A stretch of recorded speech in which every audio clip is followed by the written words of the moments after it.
Hello viewers, আসসালামু আলাইকুম and welcome back to my channel Jannat's cook. আশা করি আপনারা সবাই খুব ভালো আছেন। তো প্রতিদিনের মতো আজকে একটি নতুন রেসিপি নিয়ে চলে এসেছি আপনাদের সাথে শেয়ার করার জন্য। আজকের রেসিপিতে আপনাদের সাথে আমি শেয়ার করছি বাসায় কিভাবে একদম পারফেক্টলি ঘরোয়া উপকরণ দিয়ে খাসি কাচ্চি তৈরি করতে পারবেন। দেখেই কীরকম লোভনীয় লাগছে, তাই না? আশা করি আপনাদেরটাও এরকম লোভনীয় হবে। তো চলুন কথা না বাড়িয়ে আজকে ফুল রেসিপিটা দেখে নিই আর বাসায় এভাবেই কাচ্চি তৈরি করে ফেলি।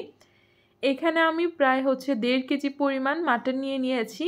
মাটনে আমি হাড়, তেল, চর্বি, তারপরে সলিড যেগুলো আছে সব কিছু মিক্স করে নিয়েছি। এতে করে কিন্তু কাচ্চির ফ্লেভারটা অনেক ভালো আসবে। তো এগুলাকে ম্যারিনেট করার জন্য ফার্স্টে আমি টক দই দিয়ে দিয়েছি 1/2 কাপ। তারপর দিয়ে দিয়েছি এখানে 4 টেবিল চামচ পরিমাণ টমেটো কেচাপ। আমি এখানে মিনি প্যাকগুলো ব্যবহার করেছি 4টা। তারপর দিয়ে দিচ্ছি এখানে গুঁড়া দুধ 2 প্যাকেট পরিমাণ, মিনি প্যাক যেগুলো পাওয়া যায়। তো এখানে আমি দিয়ে দিচ্ছি আদা রসুন বাটা প্রায় 1.5 টেবিল চামচ করে। পেঁপের খোসা বাটা দিয়েছি আমি এখানে 1.5 টেবিল চামচ। ঘরে তৈরি গরম মশলা দিয়েছি এখানে আমি 3 টেবিল চামচ পরিমাণ। স্বাদ মতো লবণ দিয়েছি। মরিচের গুঁড়া, হলুদের গুঁড়া দিয়েছি 1.5 টেবিল চামচ করে। তারপর দিয়ে দিয়েছি ধনিয়া গুঁড়া আর প্যাকেটের যে কাচ্চি মশলাটা পাওয়া যায় সেটা প্রায় এখানে 3 টেবিল চামচ পরিমাণ দিয়েছি। দিয়ে এখানে আগে থেকে করে নেওয়া পেঁয়াজ বেরেস্তা দিয়ে দিয়েছি প্রায় 1 কাপ। আর দিয়ে দিয়েছি কাঁচামরিচ। কাঁচামরিচটা আমি এখানে কিছুটা ফাটিয়ে দিয়েছি, আবার কয়েকটা আস্ত দিয়েছি, এতে করে ফ্লেভারটা ভালো আসবে। আর দিয়ে দিয়েছি বেরেস্তা ভাজার তেল। তো সব কিছু দিয়ে কিন্তু ভালোভাবে মাটনটার সাথে এগুলো মাখিয়ে নিতে হবে। যতটা ভালো করে মাখাবেন ততই কিন্তু ফ্লেভারফুল হবে মাটনটা। মশলাগুলো ভালোভাবে মাখিয়ে নেওয়ার পর এখানে আমি বাদাম গুঁড়া দিয়ে দিচ্ছি। এখানে আমি 3 ধরনের বাদাম ভালোভাবে গুঁড়ো করে নিয়েছি। একদম মিহি না, একটু আস্তে আস্তে রেখে এখানে ভালো করে সব কিছু মাখিয়ে রেস্টে রেখে দিব আমি 1 থেকে 1.5 ঘন্টার মতো। মাটনটা আমি রেস্টে রেখে দিয়েছি আর এখানে চালটাকে বয়েল করে নিচ্ছি প্রায় 80%-এর মতো।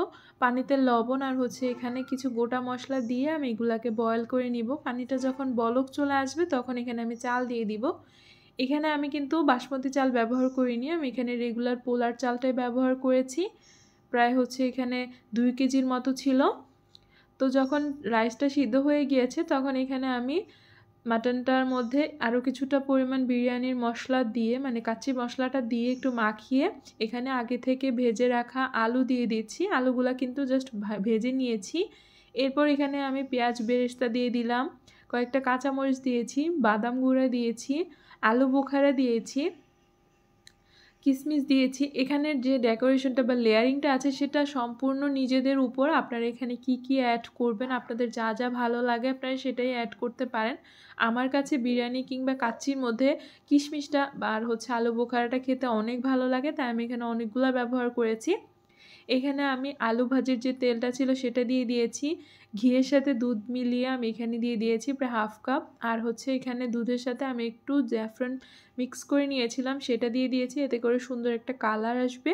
এরপর আমি দিয়ে দিয়েছি পেঁয়াজ বেরেস্তা, কাঁচামরিচ, বাদাম গুঁড়া আর বিরিয়ানির মশলা বা কাচ্চি মশলা যেটা, সেটা। এরপর দিয়ে দিচ্ছে আলু বোখারা, কিশমিশ, মানে এগুলোর লেয়ারিংটা যার যার ইচ্ছা অনুযায়ী। যারা কিশমিশ আলু বোখারা পছন্দ করে না তারা কিন্তু স্কিপ করতে পারেন। আবার চাইলে আপনারা কেওড়ার জল, গোলাপ জল এগুলোও ব্যবহার করতে পারেন। আমার কাছে মনে হয় না এগুলো ভালো লাগে যে, তো আমার বাসায় যেহেতু এগুলো খাওয়া হবে তাই আমি এগুলো ব্যবহার করিনি। আর এগুলো দিলে আমার কাছে মনে হয় যে বেশি একটা খাওয়া যায় না।